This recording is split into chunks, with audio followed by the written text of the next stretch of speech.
Hi dear students, P S C exam എഴുതുന്ന എല്ലാ ഉദ്യോഗാർത്ഥികളെയും ടെല്ല P S സിയുടെ ഓൺലൈൻ ക്ലാസ്സുകളിലേക്ക് സ്വാഗതം ചെയ്യുന്നു. എന്റെ പേര് വിധു. ഞാൻ കൈകാര്യം ചെയ്യുന്ന സബ്ജക്ട് ഫിസിക്സ് ആണ്. നമ്മൾ അടുത്ത ക്ലാസ്സിൽ ഡിസ്കസ് ചെയ്യുന്നത് ശബ്ദവുമായി ബന്ധപ്പെട്ട ചില വസ്തുതകളാണ്.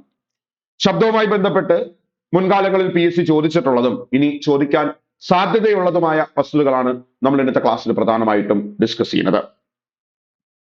എന്താണ് ശബ്ദം എന്ന് ചോദിച്ചാൽ നമുക്ക് എല്ലാവർക്കും അറിയാം, മനുഷ്യൻ ഉൾപ്പെടെയുള്ള എല്ലാ ജീവജാലങ്ങളിലും കേൾവി അനുഭവം ഉളവാക്കുന്ന ഊർജ്ജരൂപം. ഞാനും നിങ്ങളും ഉൾപ്പെടുന്ന എല്ലാ ജീവജാലങ്ങളിലും കേൾവി അനുഭവം ഉളവാക്കിയ ഊർജ്ജരൂപത്തെയാണ് ശബ്ദം എന്ന് വിളിക്കുന്നത്. ഈ ശബ്ദത്തെക്കുറിച്ചുള്ള പഠനം അറിയപ്പെടുന്ന പേര് എക്വസ്റ്റിക്സ് എന്നാണ്. ശബ്ദത്തെക്കുറിച്ചുള്ള പഠനം അറിയപ്പെടുന്ന പേര് എക്വസ്റ്റിക്സ് എന്നാണ്. പ്രതിധ്വനിയെ കുറിച്ചുള്ള പഠനത്തെ കാറ്റക്കോസ്റ്റിക്സ് എന്ന് വിളിക്കാറുണ്ട്, കാറ്റഫോണിക്സ് എന്ന് വിളിക്കാറുണ്ട്. ശബ്ദത്തെക്കുറിച്ചുള്ള പഠനം അറിയപ്പെടുന്ന പേര് എക്വസ്റ്റിക്സ് എന്നാണ്. എങ്ങനെയാണ് ഈ ശബ്ദം ഡെവലപ്പ് ചെയ്യുന്നത്? ശബ്ദം ഉണ്ടാകുന്നതിന്റെ കാരണം വസ്തുക്കളുടെ കമ്പനമാണ്, വൈബ്രേഷൻസ് ആണ്. വസ്തുക്കൾ കമ്പനം ചെയ്യുന്നതിന്റെ ഫലമായിട്ടാണ് സൗണ്ട് ഡെവലപ്പ് ചെയ്യുന്നത്. ഉദാഹരണത്തിന്, നിങ്ങളിപ്പോ സംസാരിക്കുന്ന സമയത്ത് തൊണ്ടയിലേക്ക് കൈവച്ച് നോക്കുന്നു എന്ന് വിചാരിക്കുക. അങ്ങനെ നിങ്ങൾ സംസാരിച്ചുകൊണ്ട് തൊണ്ടയിൽ കൈവച്ച് നോക്കുമ്പോൾ ഒരു പാർട്ട് വൈബ്രേറ്റ് ചെയ്യുന്നതായിട്ട്, കമ്പനം ചെയ്യുന്നതായിട്ട് നമുക്ക് ഫീൽ ചെയ്യാറുണ്ട്. അത്തരത്തിലുള്ള കമ്പനങ്ങളാണ്, വൈബ്രേഷൻസ് ആണ് ശബ്ദം ഉണ്ടാകുവാൻ കാരണം. നിങ്ങൾ തൊണ്ടയിലേക്ക് കൈവെക്കുന്നു, ഒരു പാർട്ട് വൈബ്രേറ്റ് ചെയ്യുന്നതായിട്ട് ഫീൽ ചെയ്യുന്നു. എങ്ങനെയാണ് അവിടെ വൈബ്രേഷൻസ് നടക്കുന്നത്? നമ്മൾ സംസാരിക്കുന്ന സമയത്ത് നമ്മുടെ ലെൻസിൽ നിന്നും വായു പുറത്തേക്ക് വരികയാണ്. അങ്ങനെ പുറത്തേക്ക് വരുമ്പോൾ ഏകദേശം ഇവിടെ ആയിട്ട് എനിക്ക് ഒരു അവയവമുണ്ട്, അല്ലെങ്കിൽ നമുക്കൊരു അവയവമുണ്ട്. അതിന്റെ പേര് സ്വനപേടകം എന്നാണ്.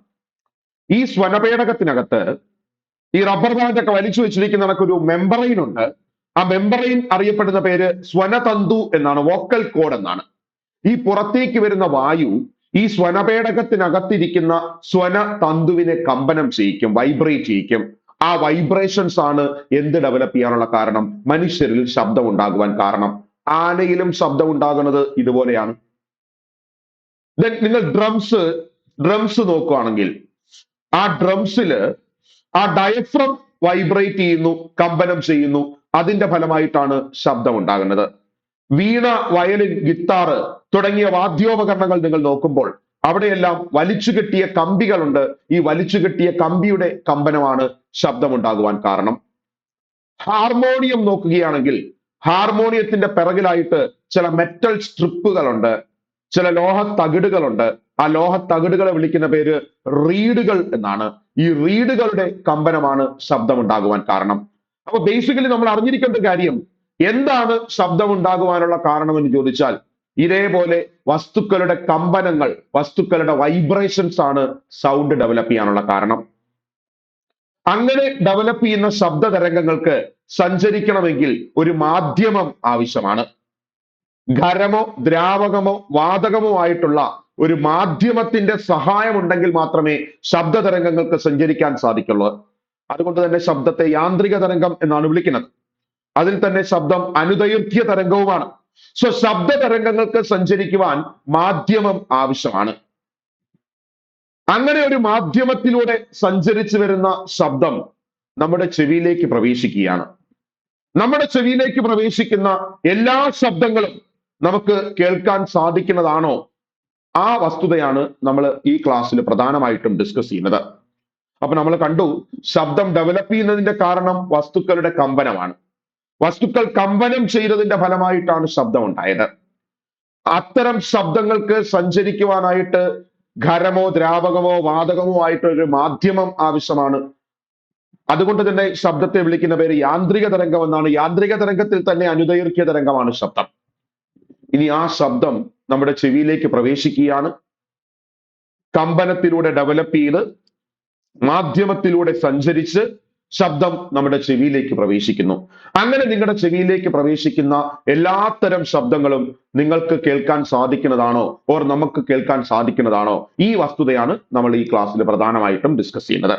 അപ്പോ അതിലേക്ക് കടക്കുന്നതിന് മുമ്പ് നമുക്ക് എല്ലാവർക്കും അറിയാം, നമ്മൾ എല്ലാവരും വളരെ പ്രതീക്ഷയോടെ കാത്തിരിക്കുന്ന എക്സാമുകളാണ് CPO, ഫയർമാൻ, എക്സൈസ് ഓഫീസർ. ഇതെല്ലാം വളരെ പ്രതീക്ഷയോടെ കാത്തിരിക്കുന്ന എക്സാമുകളാണ്. അപ്പൊ ടെല്ല PSCയുടെ ഒരു ഓഫർ ഞാൻ നിങ്ങളിലേക്ക് വെക്കുകയാണ്. ടെല്ല PSCയുടെ ഗോൾഡ് ബാച്ച് രൂപയ്ക്ക് CPO, ഫയർമാൻ, എക്സൈസ് എന്നീ ബാച്ചുകൾ സ്പെഷ്യൽ മെന്റർഷിപ്പിലൂടെ നിങ്ങൾക്ക് പഠിക്കാൻ സാധിക്കും. അപ്പൊ അതിന് വേണ്ടിയിട്ട് അതിന്റെ കൂടുതൽ ഡീറ്റെയിൽസ്, കൂടുതൽ വിവരങ്ങൾ അറിയുവാനായിട്ട് നിങ്ങൾക്ക് ചുവടെ കാണുന്ന നമ്പറിൽ കോൺടാക്ട് ചെയ്യാവുന്നതാണ്. ഒട്ടും താമസിക്കരുത്. കാക്കി അണിയുക എന്ന സ്വപ്നം ഇനി വിദൂരമല്ല. നിങ്ങൾക്ക് എല്ലാവർക്കും നിങ്ങളുടെ സ്വപ്നം സാക്ഷാത്കരിക്കാൻ ടെല്ല PSC എന്നും നിങ്ങളുടെ കൂടെ തന്നെ ഉണ്ടായിരിക്കും. സോ നമ്മൾ അടുത്ത ടോപ്പിക്കിലേക്ക് വരികയാണ്. സോ എല്ലാ ശബ്ദങ്ങളും മനുഷ്യന് കേൾക്കാൻ സാധിക്കുന്നതാണോ എന്ന് ചോദിച്ചാൽ ഒരിക്കലുമല്ല. നമ്മുടെ ചെവിയിലേക്ക് എത്തുന്ന ശബ്ദങ്ങളിൽ ചിലത് മാത്രമാണ് നമുക്ക് കേൾക്കാൻ സാധിക്കുന്നത്. അതെന്താ അങ്ങനെ? കാരണം മനുഷ്യന് ഒരു ശ്രവണ പരിധിയുണ്ട്. മനുഷ്യന് കേൾക്കാൻ സാധിക്കുന്ന ശബ്ദത്തിന് ഒരു പരിധിയുണ്ട്, ഒരു ലിമിറ്റ് ഉണ്ട്. ആ പരിധിയെ വിളിക്കുന്ന പേരാണ് മനുഷ്യന്റെ ശ്രവണ പരിധി. എല്ലാ ശബ്ദങ്ങളും ഒന്നും നമുക്ക് കേൾക്കാൻ സാധിക്കത്തില്ല. ഒരു ഫ്രീക്വൻസി റേഞ്ച് അത് മാത്രമാണ് നമുക്ക് കേൾക്കാൻ സാധിക്കുന്നത്. നമുക്ക് കേൾക്കാൻ സാധിക്കുന്ന ശബ്ദത്തിന്റെ ആവൃത്തി ഏകദേശം 20 ഹെർട്സ് മുതൽ 20,000 ഹെർട്സ് വരെയാണ്. ഒരു 20 ഹെർട്സ് മുതൽ 20 കിലോ ഹെർട്സ് വരെയാണ്. രണ്ട് രീതിയിലും PSC ചോദിച്ചിട്ടുണ്ട്. മനുഷ്യന് കേൾക്കാൻ സാധിക്കുന്ന ശബ്ദത്തിന്റെ ഫ്രീക്വൻസി 20 ഹെർട്സ് മുതൽ 20,000 ഹെർട്സ് വരെയാണ്. ഇതിനെയാണ് മനുഷ്യന്റെ ശ്രവണ പരിധി എന്ന് വിളിക്കുന്നത്, ഓഡിബിൾ ലിമിറ്റ് എന്ന് വിളിക്കുന്നത്. ഈ ഫ്രീക്വൻസി റേഞ്ച് മാത്രം കേൾക്കാൻ സാധിക്കുന്ന ജീവിയാണ് മനുഷ്യൻ. സോ മനുഷ്യന്റെ ശ്രവണ പരിധി 20 ഹെർട്സ് മുതൽ 20,000 ഹെർട്സ് വരെയാണ്. അപ്പൊ അതിന്റെ അർത്ഥം ഇതിനേക്കാളും കുറഞ്ഞ ഫ്രീക്വൻസിയും ഇതിനേക്കാളും കൂടിയ ഫ്രീക്വൻസിയും നമുക്ക് ചുറ്റും ഉണ്ടാകുന്നില്ല എന്നല്ല. ഈ കുറഞ്ഞതും കൂടിയതും ഒക്കെ ഉണ്ടാകുന്നുണ്ട്, ബട്ട് നമുക്ക് കേൾക്കാൻ സാധിക്കില്ല. ഉദാഹരണത്തിന് 20 ഹെർട്സിനേക്കാളും കുറഞ്ഞ ഫ്രീക്വൻസിയുള്ള ശബ്ദങ്ങൾ ഡെവലപ്പ് ചെയ്യുന്നു എന്ന് വിചാരിക്കുക. 5 ഹെർട്സിലും 10 ഹെർട്സിലും 15 ഹെർട്സിലും ഒക്കെയുള്ള ശബ്ദങ്ങൾ ഡെവലപ്പ് ചെയ്യുന്നു എന്ന് വിചാരിക്കുക. നമുക്ക് കേൾക്കാൻ സാധിക്കത്തില്ല, ഉണ്ടാകുന്നുണ്ട്. സോ അങ്ങനെയുള്ള ശബ്ദങ്ങൾ ഡെവലപ്പ് ചെയ്യുമ്പോൾ ആ ശബ്ദങ്ങളെ വിളിക്കുന്ന പേരാണ് ഇൻഫ്രാസോണിക് ശബ്ദം. മനുഷ്യന്റെ ശ്രവണ പരിധിയേക്കാളും കുറഞ്ഞ ആവൃത്തിയുള്ള ഫ്രീക്വൻസിയുള്ള ശബ്ദത്തെ വിളിക്കുന്ന പേരാണ് ഇൻഫ്രാസോണിക് ശബ്ദം. മനുഷ്യന് കേൾക്കാൻ സാധിക്കത്തില്ല എങ്കിലും നമുക്ക് ചുറ്റുമുള്ള പല മൃഗങ്ങൾക്കും, ആന, പ്രാവ്, ജിറാഫ്, നീലത്തിമിംഗലം, ഹിപ്പപ്പൊട്ടാമസ്, കാണ്ടാമൃഗം തുടങ്ങിയ പല ജീവികൾക്കും ഈ ശബ്ദത്തെ കേൾക്കാൻ സാധിക്കും. മനുഷ്യന് കേൾക്കാൻ സാധിക്കുന്നില്ല എന്ന് മാത്രമേ ഉള്ളൂ. ബട്ട് ഇത് കേൾക്കാൻ സാധിക്കുന്ന പല ജീവികളും നമുക്ക് ചുറ്റുമുണ്ട്. മനുഷ്യൻ എന്തുകൊണ്ട് കേൾക്കാൻ സാധിച്ചില്ല? കാരണം മനുഷ്യൻ 20 ഹെർട്സ് മുതൽ കേൾക്കാൻ സാധിക്കുന്നോള്. 20 ഹെർട്സിനേക്കാളും കുറഞ്ഞ ആവൃത്തിയുള്ള ശബ്ദത്തെയാണ് നമ്മൾ ഏത് പേരിട്ട് വിളിച്ചത്? ഇൻഫ്രാസോണിക് എന്ന് വിളിച്ചത്. ഇത് ഡെവലപ്പ് ചെയ്യുന്ന സന്ദർഭങ്ങൾ പറയുകയാണെങ്കിൽ പ്രധാനമായിട്ടും ഓർത്തു വെച്ചിരിക്കേണ്ടത് ഈ ഭൂകമ്പം, അഗ്നിപർവ്വത സ്ഫോടനം ഇതൊക്കെ ഉണ്ടാകുന്നതിന് ആഴ്ചകൾക്കോ മാസങ്ങൾക്കോ മുമ്പ് ഭൂമിക്കടിയിൽ നിന്നും പുറത്തേക്ക് വരാൻ സാധ്യതയുള്ള ഒരു ശബ്ദമാണ് ഇൻഫ്രാസോണിക്. അവിടെ തിരിഞ്ഞു പോരുത്. ഭൂകമ്പത്തിന്റെ കാരണം ഇൻഫ്രാസോണിക് എന്നല്ല ഞാൻ പറഞ്ഞത്. ഭൂകമ്പത്തിന്റെ കാരണം സീസ്മിക് തരംഗങ്ങളാണ്. നമുക്കറിയാം, ഭൂകമ്പത്തെ കുറിച്ചുള്ള പഠനത്തെ സീസ്മോളജി എന്ന് വിളിക്കുന്നു. പഠനം നടത്തുന്ന ശാസ്ത്രജ്ഞരെ സീസ്മോളജിസ്റ്റ് എന്ന് വിളിക്കുന്നു. ഇതെല്ലാം നമുക്കറിയാവുന്നതാണ്. സീസ്മോഗ്രാഫ് എന്ന ഉപകരണം ഉപയോഗിച്ചാണ് അതിന്റെ തീവ്രത അളക്കുന്നത്. രേഖപ്പെടുത്തുന്ന ഡേറ്റയെ സീസ്മോഗ്രാം എന്ന് വിളിക്കുന്നു. റിച്ചർ സ്കെയിൽ ഉപയോഗിച്ചാണ് അതിന്റെ തീവ്രത അളക്കുന്ന സ്കെയിലാണ് റിച്ചർ സ്കെയിൽ. ഇതെല്ലാം നമ്മൾ പഠിച്ചിട്ടുള്ളതാണ്. സോ ഭൂകമ്പ തരംഗങ്ങൾ എന്നറിയപ്പെടുന്നത് സീസ്മിക് തരംഗത്തെയാണ്. എന്നാൽ ഭൂകമ്പത്തിന് മുന്നോടിയായി, അതായത് ഭൂകമ്പത്തിന് ആഴ്ചകൾക്കോ മാസങ്ങൾക്കോ മുമ്പ് ഭൂമിക്കടിയിൽ നിന്നും ചില ശബ്ദ തരംഗങ്ങൾ പുറത്തേക്ക് വരാൻ സാധ്യതയുണ്ട്. അത്തരത്തിൽ പുറത്തേക്ക് വരുന്ന ശബ്ദ തരംഗങ്ങളാണ് ഇൻഫ്രാസോണിക് എന്നറിയപ്പെടുന്നത്. ഭൂകമ്പത്തിന് ആഴ്ചകൾക്കോ മാസങ്ങൾക്കോ മുമ്പ് ഭൂമിക്കടിയിൽ നിന്നും ഈ ശബ്ദം പുറത്തേക്ക് വരും. അത് ചില ജീവികൾക്ക് തിരിച്ചറിയാനും സാധിക്കും. അതുകൊണ്ടാണ് പഴമക്കാർ പറയുന്നത് മൃഗങ്ങൾക്ക് മനുഷ്യരെക്കാളും മുൻപ് പ്രകൃതി ദുരന്തങ്ങളെ തിരിച്ചറിയാൻ സാധിക്കുന്നു. മൃഗങ്ങൾക്ക് മനുഷ്യരെക്കാളും മുൻപ് പ്രകൃതി ദുരന്തങ്ങളെ തിരിച്ചറിയാൻ സാധിക്കുന്നു. അതിന് അവരെ സഹായിക്കുന്നത് ഈ ശബ്ദവും കൂടെയാണ്. അവർക്ക് ഈ ശബ്ദം കേൾക്കാൻ സാധിക്കുന്നു. അത് കേൾക്കുമ്പോൾ അവർക്ക് മനസ്സിലാകും ഇത് എന്തോ ആപത് സൂചകമാണ് എന്ന് അവർക്ക് മനസ്സിലാകുന്നു. സോ അങ്ങനെയാണ് അവര് സിനിമയൊക്കെ കാണുന്ന സമയത്ത് നമ്മൾ കാണാറുണ്ട്, മൃഗങ്ങൾ അവരുടെ സ്വഭാവത്തിൽ ഭൂകമ്പം പശ്ചാത്തലമായിട്ടുള്ള സിനിമകളൊക്കെ കാണുമ്പോൾ മൃഗങ്ങൾ ഈ ഭൂകമ്പത്തിന് മുന്നോടിയായിട്ട് സ്വഭാവത്തിലൊക്കെ വ്യത്യാസം കാണിക്കുന്നതായിട്ടൊക്കെ നമ്മൾ കണ്ടിട്ടുണ്ട്. അപ്പൊ അതിന്റെ കാരണം ഈ ശബ്ദവും കൂടെയാണ്. ഈ ഭൂകമ്പം ഉണ്ടാകുന്നതിന് ആഴ്ചകൾക്കോ മാസങ്ങൾക്കോ മുമ്പ് ഭൂമിക്കടിയിൽ നിന്നും ഇത്തരം ശബ്ദങ്ങൾ പുറത്തേക്ക് വരാറുണ്ട്. പല സ്ഥലങ്ങളിലും ഭൂകമ്പത്തിന് ശേഷം നടത്തിയ റിപ്പോർട്ടുകളില് അവിടുത്തെ കന്നുകാലി ഫാമുകളില് ഈ പറയുന്ന കന്നുകാലികളൊക്കെ സ്വഭാവത്തിൽ വ്യത്യാസം കാണിച്ചതായിട്ടൊക്കെ രേഖപ്പെടുത്തിയിട്ടുണ്ട്. അപ്പൊ ചില മൃഗങ്ങൾക്ക് ഈ ഇൻഫ്രാസോണിക് ശബ്ദത്തെ എന്ത് ചെയ്യാൻ സാധിക്കുന്നുണ്ട്? കേൾക്കാൻ സാധിക്കുന്നുണ്ട്. അതാണ് മൃഗങ്ങൾക്ക് മനുഷ്യരെക്കാൾ മുൻപ് ഈ പ്രകൃതി ദുരന്തങ്ങളെയൊക്കെ തിരിച്ചറിയാൻ സാധിക്കും എന്ന് പറയുന്നത്. ഇപ്പൊ നമുക്ക് ഏറ്റവും കൂടുതൽ പരിചയമുള്ള ഒരു പ്രകൃതി ദുരന്തം ഇതേപോലെയുള്ള ഭൂകമ്പ പശ്ചാത്തലമായി വരുന്ന, അല്ലെങ്കിൽ ഭൂകമ്പത്തിന്റെ ഫലമായി വന്ന ഒരു പ്രകൃതി ദുരന്തമാണ് സുനാമി എന്ന് പറയുന്നത്. നമുക്കറിയാം.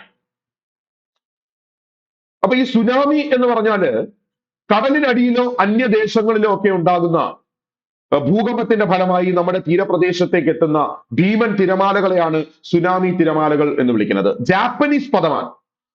സൂ എന്ന വാക്കിന്റെ അർത്ഥം തുറമുഖം എന്നും നാമി എന്ന വാക്കിന്റെ അർത്ഥം നീണ്ട തിരമാല എന്നുമാണ്.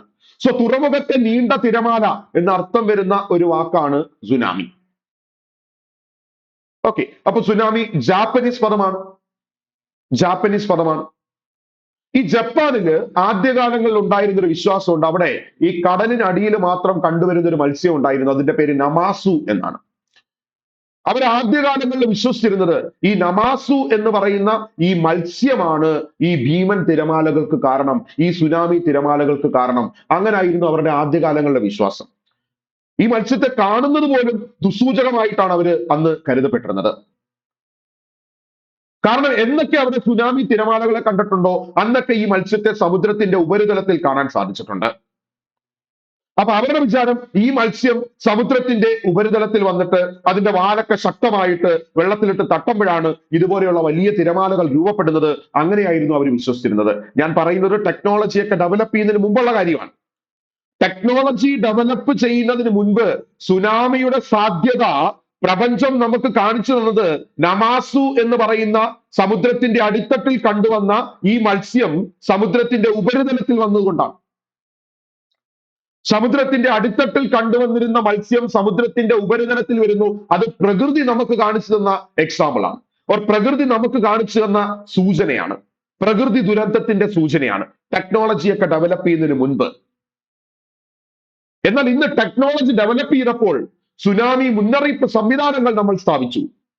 ഈ സുനാമി മുന്നറിയിപ്പ് സംവിധാനം അറിയപ്പെടുന്ന പേരാണ് Dart, deep Ocean assessment and reporting of സുനാമീസ്. Tsunami വരുന്നതിന് മുൻപ് ഈ ഡിവൈസ് നമുക്ക് ഇതിന്റെ സൂചന തരും. സുനാമിയൊക്കെ വരുന്നതിന് മുമ്പ് കടലിൽ കൊണ്ടിട്ടിരിക്കുന്ന ഒരു ഡിവൈസ് ആണിത്. ഈ ഡിവൈസ് നമുക്ക് സൂചന തരും. പണ്ട് അങ്ങനെയായിരുന്നു. പണ്ട് നമാസു എന്ന് പറയുന്ന മത്സ്യം മുകളിൽ വന്നു. എന്തുകൊണ്ട് നമാസു എന്ന് പറയുന്ന മത്സ്യം മുകളിൽ വന്നു? അവന് ഇൻഫ്രാസോണിക് ശബ്ദം കേൾക്കാൻ സാധിക്കും. ആ ഇൻഫ്രാസോണിക് ശബ്ദം കേട്ടത് കൊണ്ടാണ് അവൻ മുകളിലേക്ക് വന്നത്. ഇന്ന് അതിന്റെ കാര്യമില്ല. ഇന്ന് ആ തരംഗങ്ങളെ ഡിറ്റക്ട് ചെയ്തുകൊണ്ട് ഡാർട്ട് എന്ന് പറയുന്ന സംവിധാനം, deep Ocean assessment and reporting of tsunami എന്നറിയപ്പെടുന്ന ഈ സംവിധാനം നമുക്ക് ഇതിന്റെ സൂചനയൊക്കെ തരും. സോ ഭൂകമ്പം, അഗ്നിപർവ്വത സ്ഫോടനം ഇതൊക്കെ ഉണ്ടാകുന്നതിന് ആഴ്ചകൾക്കോ മാസങ്ങൾക്കോ മുമ്പ് ഭൂമിക്കടിയിൽ നിന്നും പുറത്തേക്ക് വരുന്ന ഒരു ശബ്ദമാണ് എന്ന് പറയുന്നത് ഇൻഫ്രാസോണിക്. അതുപോലെ ഇടിമിന്നലിന്റെ ഫലമായിട്ടും കൊടുങ്കാറ്റിന്റെ ഫലമായിട്ടും ഇൻഫ്രാസോണിക് ശബ്ദം രൂപപ്പെടാറുണ്ട്. ഇടിവെട്ടുന്ന സമയത്ത് നമ്മളൊരു ശബ്ദം കേൾക്കാറുണ്ട്. നമ്മൾ കേൾക്കുന്നത് 20 ഹെർട്സിനും 20,000 ഹെർട്സിനും ഇടയിലുള്ള ശബ്ദമാണ്. അതിനോടൊപ്പം തന്നെ ഏത് ശബ്ദവും പുറത്തേക്ക് വരുന്നുണ്ട്? ഈ പറയുന്ന ഇൻഫ്രാസോണിക് ശബ്ദവും പുറത്തേക്ക് വരുന്നുണ്ട്. നമുക്കത് കേൾക്കാൻ സാധിക്കത്തില്ല. വാഹനങ്ങളുടെ എഞ്ചിനുകളിൽ നിന്നും, കാറ്റാടി യന്ത്രങ്ങളിൽ നിന്നും, ലൗഡ് സ്പീക്കറിൽ നിന്നുമൊക്കെ ഇൻഫ്രാസോണിക് ശബ്ദം പുറത്തേക്ക് വരുന്നുണ്ട്. നമുക്ക് കേൾക്കാൻ സാധിക്കില്ല. കാരണം നമുക്ക് എവിടം മുതൽ എവിടം വരെ കേൾക്കാൻ സാധിക്കത്തുള്ളൂ? 20 ഹെർട്സ് മുതൽ 20,000 ഹെർട്സ് വരെ കേൾക്കാൻ സാധിക്കത്തുള്ളൂ. സോ നിങ്ങളുടെ ശരീരത്തിനുള്ളിൽ ഇപ്പോൾ നിങ്ങളുടെ ഹൃദയം പ്രവർത്തിക്കുന്നു. നിങ്ങളുടെ ശരീരത്തിനുള്ളിൽ നിങ്ങളുടെ ഹൃദയം പ്രവർത്തിക്കുമ്പോൾ ഒരു ലബ്ഡബ് സൗണ്ട് ഡെവലപ്പ് ചെയ്യാറുണ്ട്. അത് നമുക്ക് കേൾക്കാൻ സാധിക്കും. എന്നാൽ അതിനോടൊപ്പം തന്നെ ഇൻഫ്രാസോണിക് ശബ്ദവും പുറത്തേക്ക് വരുന്നുണ്ട്. ഈ ലബ്ഡബ് സൗണ്ട് ഡെവലപ്പ് ചെയ്യുമ്പോൾ തന്നെ ഇൻഫ്രാസോണിക് സൗണ്ടും ഡെവലപ്പ് ചെയ്യാറുണ്ട്. ആ അറകളൊക്കെ തുറക്കി അടക്കിയൊക്കെ ചെയ്യുമല്ലോ, നിങ്ങൾ ബയോളജിയിൽ പഠിക്കുന്നതാണ്. ആ സമയത്ത് ഈ ശബ്ദവും പുറത്തേക്ക് വരാറുണ്ട്. ഇൻഫ്രാസോണിക് ശബ്ദവും പുറത്തേക്ക് വരാറുണ്ട്. ആ പുറത്തേക്ക് വരുന്ന ഇൻഫ്രാസോണിക് ശബ്ദത്തെ ഹൃദയത്തെക്കുറിച്ച് പഠിക്കാൻ വേണ്ടി ഉപയോഗിക്കാം. എവിടേക്കാന്ന് ചോദിച്ചാൽ ബാലിസ്റ്റോ കാർഡിയോഗ്രഫിയിലും സീസ്മോ കാർഡിയോഗ്രഫിയിലും ഹൃദയത്തെക്കുറിച്ച് പഠിക്കാൻ വേണ്ടി ഉപയോഗിക്കുന്നത് ഹൃദയ പ്രവർത്തന ഫലമായി പുറത്തേക്ക് വരുന്ന ഇൻഫ്രാസോണിക് ശബ്ദത്തെയാണ്. അപ്പൊ നമ്മൾ പറഞ്ഞുകൊണ്ടിരുന്നത് 20 ഹെർട്സിനേക്കാളും കുറഞ്ഞ ആവൃത്തിയുള്ള ശബ്ദത്തെക്കുറിച്ചായിരുന്നു. ഈ 20 ഹെർട്സിനേക്കാളും കുറഞ്ഞ ആവൃത്തിയുള്ള ശബ്ദത്തെയാണ് ഏത് പേരിട്ട് വിളിച്ചത്? ഇൻഫ്രാസോണിക്. എന്നാൽ 20,000 ഹെർട്സിനേക്കാളും കൂടുതലാണ് ആവൃത്തി എന്ന് വിചാരിക്കുക. ഡെവലപ്പ് ചെയ്യുന്ന ശബ്ദത്തിന്റെ ആവൃത്തി 20,000 ഹെർട്സിനേക്കാളും കൂടുതലാണ്, അഥവാ മനുഷ്യന്റെ ശ്രവണ പരിധിയേക്കാളും കൂടുതലാണ് എന്ന് വിചാരിക്കുക. അങ്ങനെ മനുഷ്യന്റെ ശ്രവണ പരിധിയേക്കാളും കൂടുതലാണ് ഡെവലപ്പ് ചെയ്യുന്ന ശബ്ദത്തിന്റെ ആവൃത്തി എങ്കിൽ അത്തരം ശബ്ദങ്ങളെ വിളിക്കുന്ന പേരാണ് അൾട്രാസോണിക് ശബ്ദം. ഇതും മനുഷ്യന് കേൾക്കാൻ സാധിക്കില്ല. പക്ഷെ നമുക്ക് ചുറ്റുമുള്ള പല മൃഗങ്ങൾക്കും പല ജീവികൾക്കും ഈ ശബ്ദത്തെ കേൾക്കാൻ സാധിക്കും. വവ്വാല്, നായ, പൂച്ച, പശു, കുതിര, എലി, നിശാശലഭം ഇവർക്കൊക്കെ ഈ ശബ്ദം കേൾക്കാൻ സാധിക്കുമെങ്കിലും മനുഷ്യന് ഈ ശബ്ദത്തെ എന്ത് ചെയ്യാൻ സാധിക്കില്ല? കേൾക്കാൻ സാധിക്കില്ല. ഇതിൽ ഏറ്റവും കൂടുതൽ ഈ അൾട്രാസോണിക് ശബ്ദത്തെ ഏറ്റവും കൂടുതൽ പ്രയോജനപ്പെടുത്തുന്ന ഒരു ജീവിയാണ് വവ്വാല്. കാരണം വവ്വാല് ഇര പിടിക്കുന്നതിനും തടസ്സത്തെ മനസ്സിലാക്കി സഞ്ചരിക്കുന്നതിനൊക്കെ അൾട്രാസോണിക് ശബ്ദം ഉപയോഗിക്കാറുണ്ട്. അവൻ പറന്നു പോകുന്ന സമയത്ത് ഇതേപോലെ ഈ അൾട്രാസോണിക് സൗണ്ട് ഡെവലപ്പ് ചെയ്തുകൊണ്ടാണ് പോകുന്നത്. എന്നിട്ട് അവൻ ചെക്ക് ചെയ്യും, ഈ പോയ സൗണ്ട് തിരിച്ചു വരുന്നുണ്ടോ എന്ന് ചെക്ക് ചെയ്യും. അങ്ങനെ അവന് തടസ്സത്തെയൊക്കെ ലൊക്കേറ്റ് ചെയ്യാൻ സാധിക്കും. അവൻ തടസ്സത്തെ ലൊക്കേറ്റ് ചെയ്ത് സഞ്ചരിക്കും. നമുക്കറിയാം ഈ നമ്മുടെ ദേശീയ ജലജീവിയാണ് ഗംഗാ ഡോൾഫിൻ എന്ന് പറയുന്നത്. ഈ ഗംഗാ ഡോൾഫിനും കാഴ്ചശക്തി ഇല്ല എന്നും പറയുന്നുണ്ട്, കാഴ്ചശക്തി കുറവാണെന്നും പറയുന്നുണ്ട്. അവനും സഞ്ചരിക്കാനായിട്ട് ഇതേ ശബ്ദ തരംഗങ്ങളെ തന്നെയാണ് ഉപയോഗിക്കുന്നത്. സോ വവ്വാല്, ഡോൾഫിൻ തുടങ്ങിയ ജീവികൾ ഇര പിടിക്കുന്നതിനും തടസ്സത്തെ മനസ്സിലാക്കി സഞ്ചരിക്കുന്നതിനും ഈ അൾട്രാസോണിക് ശബ്ദത്തെ ഉപയോഗിക്കുന്നുണ്ട്. ആ രീതി അറിയപ്പെടുന്ന പേരാണ് എക്കോ ലൊക്കേഷൻ. കാരണം ഒരു ശബ്ദം നമ്മൾ കേട്ട് അല്പസമയത്തിന് ശേഷം അതേ സൗണ്ട് വീണ്ടും കേൾക്കുമ്പോൾ നമ്മൾ ആ രീതിയെ വിളിക്കുന്ന പേരാണ്, മീൻസ് ആ പ്രതിഭാസത്തെ വിളിക്കുന്ന പേരാണ് എക്കോ. ആ എക്കോ ഉപയോഗിച്ച് തടസ്സത്തെ ലൊക്കേറ്റ് ചെയ്തത് കൊണ്ട് ഈ പ്രോസസ് അറിയപ്പെടുന്ന പേര് എക്കോ ലൊക്കേഷൻ എന്നാണ്. ഇനി നായ്ക്കളെ പരിശീലിപ്പിക്കാനായിട്ട് നമ്മളൊരു സ്പെഷ്യൽ വിസിൽ ഉപയോഗിക്കാറുണ്ട്. നായ്ക്കളെ പരിശീലിപ്പിക്കാൻ ഉപയോഗിക്കുന്ന സ്പെഷ്യൽ വിസിലിന്റെ പേര് ഗാൾട്ടൺ വിസിൽ എന്നാണ്. എന്താണ് ഇതുകൊണ്ട് ഇതിനെ സ്പെഷ്യൽ വിസിൽ എന്ന് വിളിച്ചതെന്ന് ചോദിച്ചാൽ, ഈ വിസിൽ കൊണ്ട് ശബ്ദം ഉണ്ടാക്കുന്ന മനുഷ്യന് ഈ ശബ്ദം കേൾക്കാൻ സാധിക്കില്ല. കാരണം ഈ വിസിലിൽ നിന്നും പുറത്തേക്ക് വരുന്ന ശബ്ദം ഏതാണ്ട് 30,000 ഹെർട്സിൽ കൂടുതലാണ്.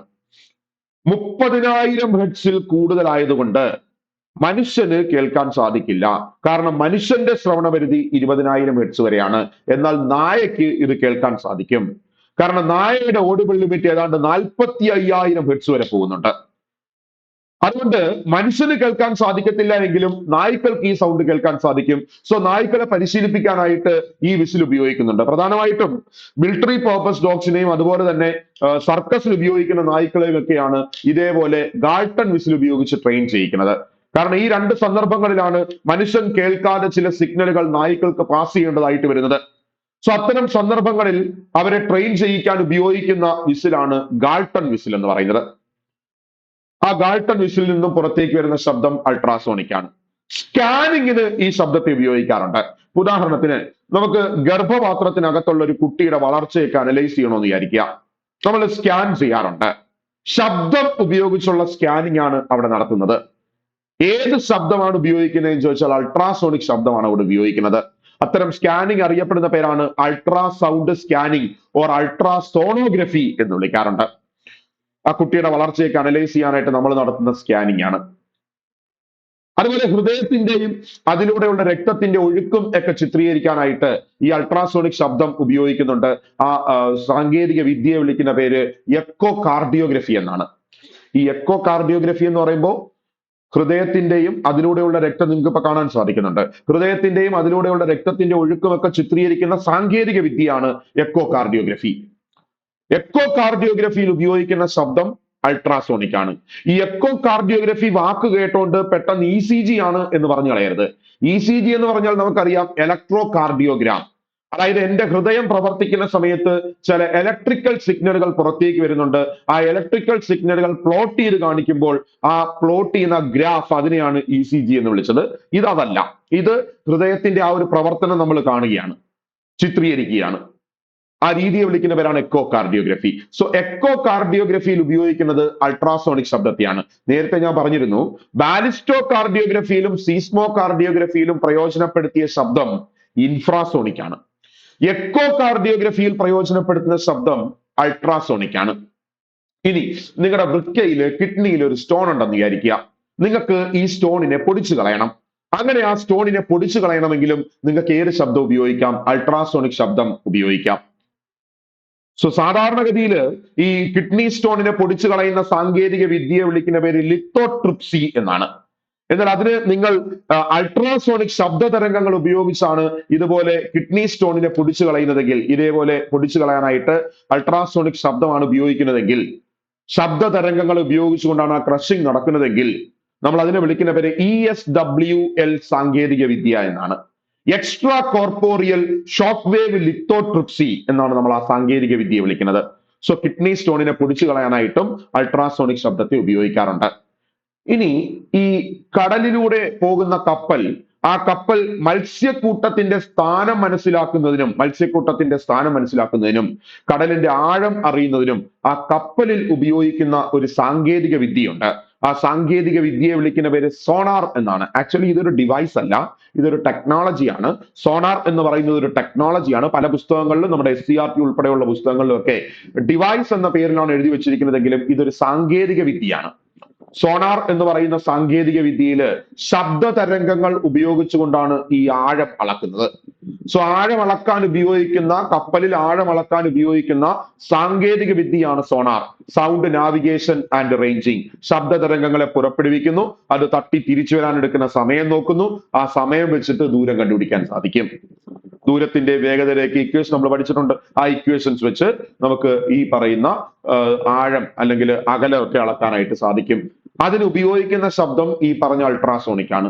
വലിയ ലോഹക്കട്ടകളിലെ വിള്ളലുകൾ കണ്ടെത്താനായിട്ടും അൾട്രാസോണിക്കിനെ ഉപയോഗിക്കാറുണ്ട്. അതുപോലെ തന്നെ ഈ പ്രത്യേക ആകൃതിയില്ലാത്ത യന്ത്രഭാഗങ്ങൾ, പ്രത്യേക ആകൃതിയില്ലാത്ത ഇതുപോലെയുള്ള വസ്തുക്കൾ നിങ്ങൾക്ക് കാണാൻ സാധിക്കുന്നുണ്ട്. ഇതിനകത്തേക്ക് അഴുക്കിനെ നീക്കം ചെയ്യാനായിട്ട്, ഈ യന്ത്രഭാഗങ്ങളെയൊക്കെ വൃത്തിയാക്കാനായിട്ടും ഏത് ശബ്ദത്തെ ഉപയോഗിക്കാറുണ്ട്? അൾട്രാസോണിക്കിനെ ഉപയോഗിക്കാറുണ്ട്. സോ നമ്മൾ പറഞ്ഞുകൊണ്ടിരുന്നത് ശബ്ദവുമായി ബന്ധപ്പെട്ട ചില വസ്തുതകളായിരുന്നു. എന്താണ് ശബ്ദമെന്നും, ശബ്ദം ഉണ്ടായത് എങ്ങനെയാണെന്നും, ശബ്ദത്തിന് സഞ്ചരിക്കാൻ മാധ്യമം ആവശ്യമാണെന്നും, ശബ്ദം ശൂന്യതയിലൂടെ സഞ്ചരിക്കില്ല എന്നുമെല്ലാം നമ്മൾ കണ്ടു കഴിഞ്ഞു. അങ്ങനെയുള്ള ശബ്ദം നമ്മുടെ ചെവിയിലേക്ക് എത്തുന്നു. ഒരു മാധ്യമത്തിലൂടെ സഞ്ചരിച്ച് ശബ്ദം ചെവിയിലേക്ക് എത്തുന്നു. അങ്ങനെ ചെവിയിലേക്ക് എത്തിയ എല്ലാ ശബ്ദങ്ങളെയും നമുക്ക് കേൾക്കാൻ സാധിക്കില്ല. ചില ശബ്ദങ്ങൾ മാത്രമാണ് നമുക്ക് കേൾക്കാൻ സാധിക്കുന്നത്. ആ വസ്തുതയാണ് ഞാൻ നിങ്ങളിലേക്ക് എത്തിക്കാനായിട്ട് ശ്രമിച്ചത്. എന്നെ കൊണ്ട് സാധിച്ചു എന്ന വിശ്വാസത്തിൽ ഞാൻ ഈ ക്ലാസ് ഇവിടെ വൈൻഡപ്പ് ചെയ്യാണ്. Thank you all.